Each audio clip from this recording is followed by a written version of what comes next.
Hello, beautiful, and welcome to the Come to Your Senses podcast. I'm your host, award-winning certified feminine embodiment coach, licensed esthetician, and enthusiastic foster dog mama to animals across the land, Mary Lofgren.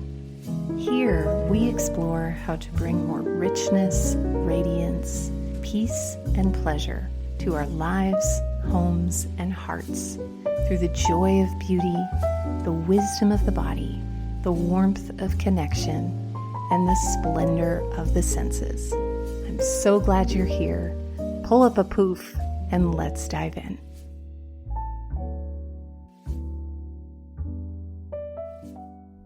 Hello, beautiful beings, and welcome to today's episode, Weekly Rituals to Bring You Back Home. So when I think about someone who has a sense of home within themselves, who has their priorities in order, who has an abounding serenity no matter what's happening, one of the figures that I think of is one of the great inspirations for my work, which is the character Winnie the Pooh. And Winnie the Pooh, I think is a great titan of sensual living. A.A. Milne, in his writing about Winnie the Pooh, would sometimes say, a bear of very little brain. And I love that actually, because Winnie the Pooh is all body. He loves his honey, he loves his naps, he loves his sitting by the fire, reading under a tree, and he is really the rock upon which the other eccentric characters, the waves of those characters crash upon. There's something immovable about Winnie the Pooh. And so in today's episode, I am going to share with you some of my most cherished rituals to create a sense of sacred sensory structure in your week, to ground you and to create this beautiful hammock of ritual in which your energy, your body, your creativity can unfurl because it has the support of these weekly rituals. And this episode was inspired by the fact that tomorrow, at the time of this recording, tomorrow being June 25th, is the last day to join the Sanctuary, which is our online feminine presence collective. And the reason I wanted to make this ritual is because the entire essence of the Sanctuary is these small rituals of peace and pleasure that bring you back home to yourself and create this through line of velvet presence throughout your life. So I'll be talking about the Sanctuary here and there throughout the episode. But if you would like to join us before the garden gates swing closed for the season on June 25th, head to the link below this episode or just go to marylofgren.com/sanctuary.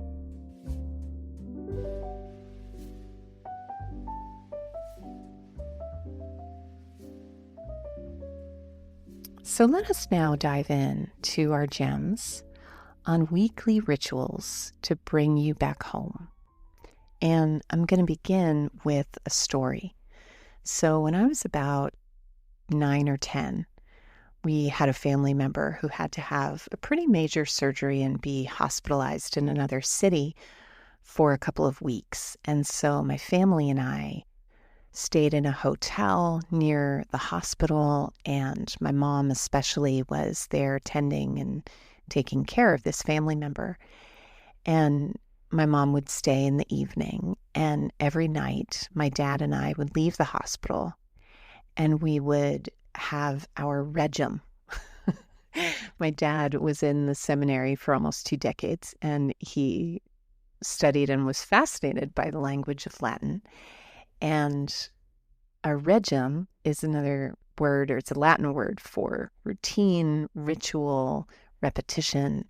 And so we would go to the hospital snack bar and get Jell-O with whipped cream and drumstick ice cream cones and French fries, and we'd bring them back to the hotel room and we'd watch TV. And looking back on it, that experience really stayed with me, and I imagine provided a sense of security and consistency and just the freedom of a little extra comfort during this time of great instability. And so that story is meant to illustrate the power that these weekly rituals can have to help us mark the passing of time in a sacred, contained, beautiful way that feels less random and more like rhythm. And so our first gem is the ritual of Sundays. And this also begins with a story. So many years ago, when I was first getting sober, been sober for about 9 years, and in those beginning phases, I was not living in my old patterns and my old life, which was very familiar, but I was not yet established in my new patterns and my new life. So I was in this very uncomfortable wasteland of the middle. And I had just moved to a new city. I didn't really know anyone. So I was spending a lot of time alone, a lot of time isolated, a lot of time doom scrolling. And I remember waking up one Sunday and just saying to myself, I am not going to spend this entire day, woe is me, tucked away in my house, looking at my phone. So I made a decision to put the phone away, put it in a drawer. And I started the day by reading on the porch. And all of a sudden, I had this craving for red hibiscus iced tea. And I had a box in my cupboard. And so I put the tea bags in a pitcher and I brewed the tea and I put it in the refrigerator with ice cubes. And then I felt inspired to go out into my yard where there was some fresh mint left by a previous tenant. And I sprinkled some of that inside the pitcher. And then I got this overwhelming urge to clean the kitchen. And so I remember listening to podcasts while I cleaned the kitchen top to bottom. And it just became this incredible ritual of intimacy with the pieces of myself that I was not yet fully comfortable with, but using the medium of simple pleasures and embodied presence as a way to soften the edges of that discomfort. And today, my Sundays look very different. I really love my Sunday mornings now. And one of the things that makes my Sunday mornings so rich is that I have a weekly ritual of practicing my watercolors in Sunday mornings. So all week, I save these little videos on a Pinterest board of watercolor, like how to paint a radish or how to paint a tree or how to paint a skunk or whatever. And it's like these little 1 to 2 minute videos. And then Sunday mornings, pad out in my fuzzy slippers and my linen robe, and I make a delicious cup of steaming bergamot Earl Grey tea. Sometimes I make a pot, and I pad over to my watercolor desk and I get myself all set up. And then I turn on like Benny Goodman or some other driving with the top down under a lane edged by cherry blossoms floating down through the sky situation. And sometimes it's the Pride and Prejudice soundtrack, actually. And then I just paint. And sometimes I'll listen to a recording of some spiritual text or a recording. Lately, I've been listening to a lot of Mark Nepo or a recording of a teacher that I follow. And it is just so wildly fulfilling. And I talk about this a lot when it comes to rituals that center around beauty, that beauty has a way of changing us without us having to effort towards change. A lot of the spiritual work that I've done and rituals that I've done in my life in an attempt to find a sense of grounding, I had an opinion that if they weren't rigorous and if they weren't challenging, then they weren't spiritual enough. And it's this unraveling of this ages-old myth that for something to be spiritually worthy, it has to include some kind of suffering or overcoming of suffering. And beauty and the ritual of sacred space on a Sunday morning to just do something that brings you pleasure and a relaxed sense of play. I like to think of some of that deeper, more analytical, archetypal shadow work edge of spirituality and personal growth as like the stitches of healing, whereas beauty practice and sacred space and being in sacred intimacy with the deeper parts of ourselves, those are like a lavender comfrey balm that we smooth onto the skin, and both are essential to our becoming. So this first ritual, a Sunday morning or whenever is your time during the week to carve out a little sacred space to be with something that fills up your soul. And you might not know what that is yet, and that is totally okay. And one of the things that you might want to make your ritual is to assemble a basket of beautiful things and things that pique your curiosity. So if I were to create a Sunday morning basket for myself, I might include a beautiful journal and a weighty pen. Actually, I can't remember if I mentioned this in the intro. I don't think I did.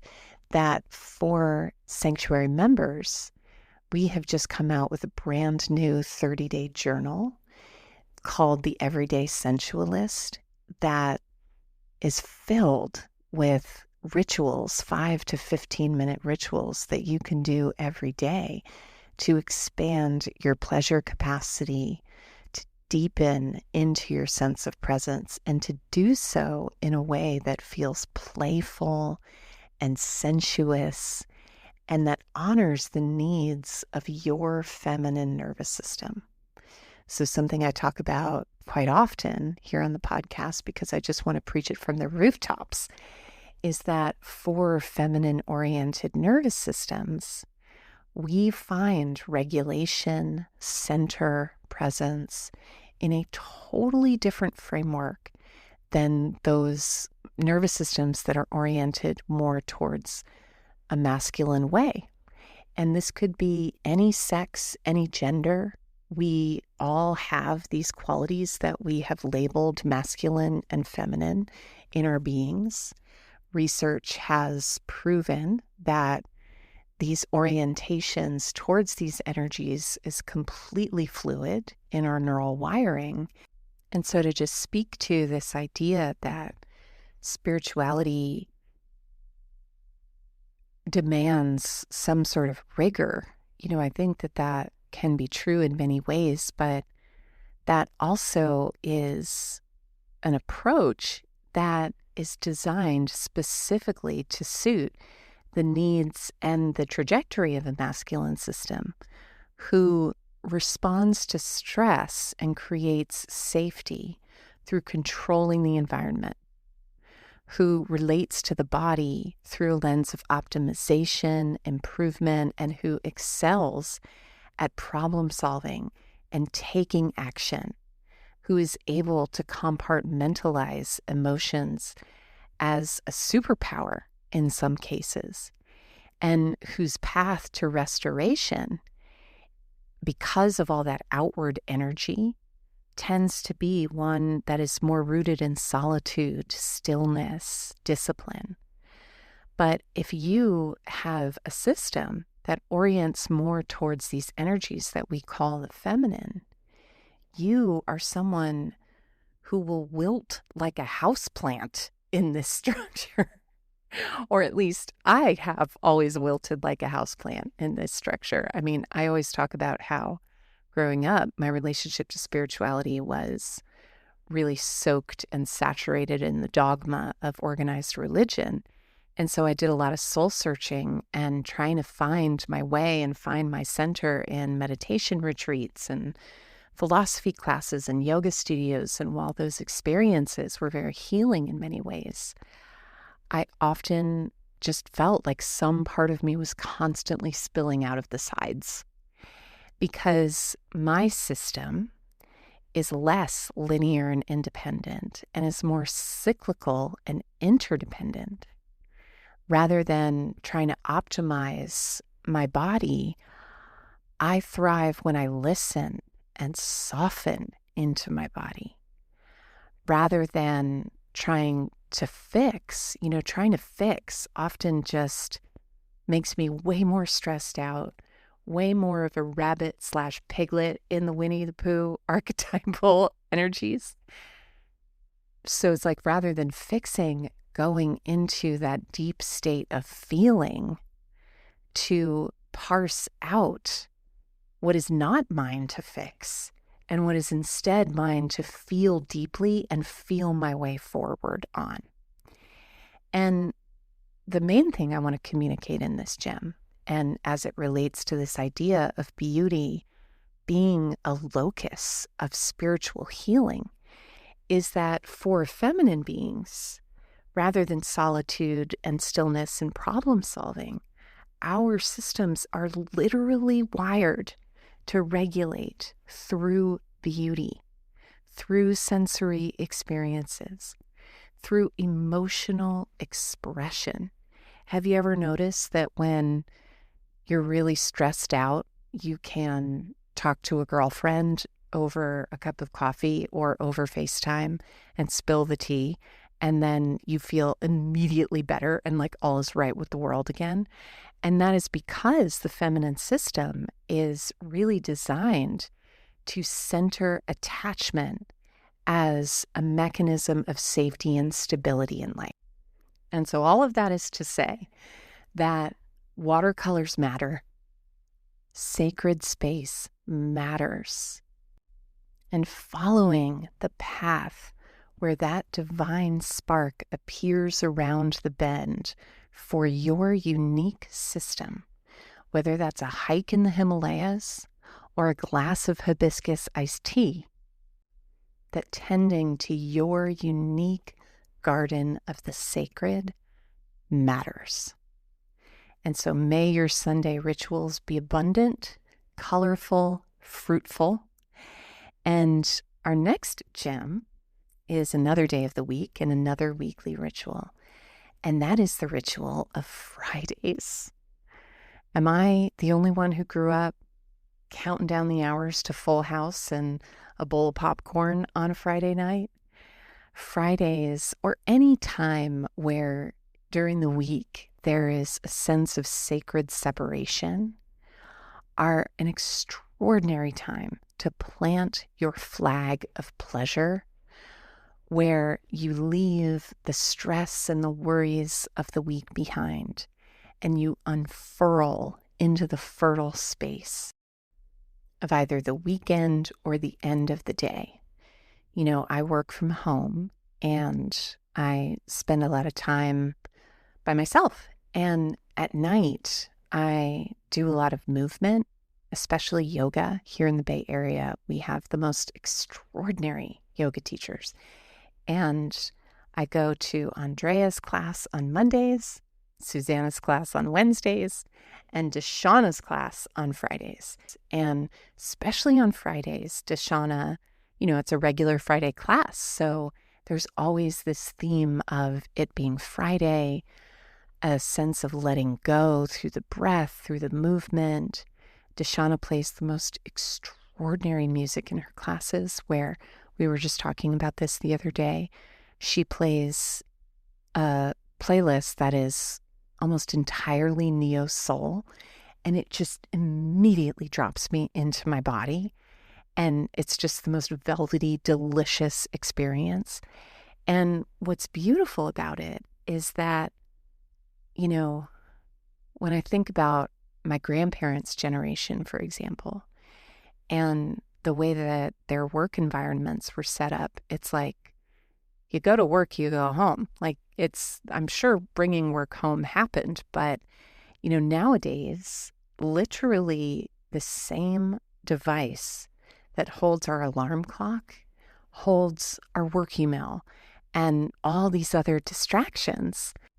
And so more than ever, it is essential to have rituals that allow us to create a passageway and a blessing way through which to walk into our weekends, into the end of our day, and into these sacred portals and passages of allowing that more outward weekday self to soften and allowing those more nocturnal, playful, loose parts of self that come out on a Friday night or in the evening to have safe space to play.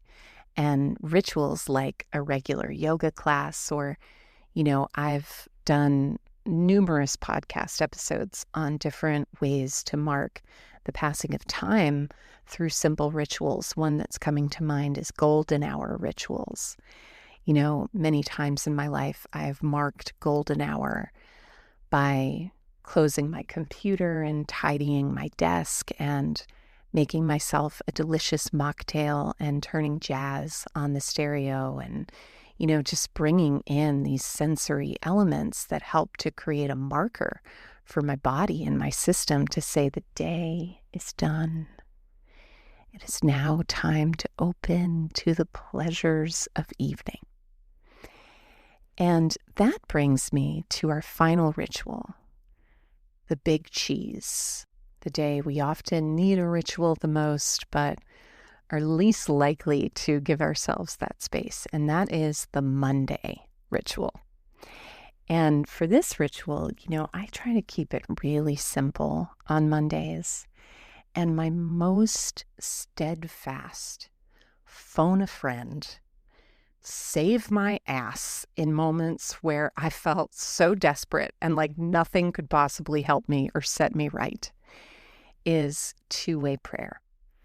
And so two-way prayer is a practice that is, I think, as old as spirituality itself, where it's a way of praying that isn't just talking to a power greater than yourself, but it's dialoguing with it.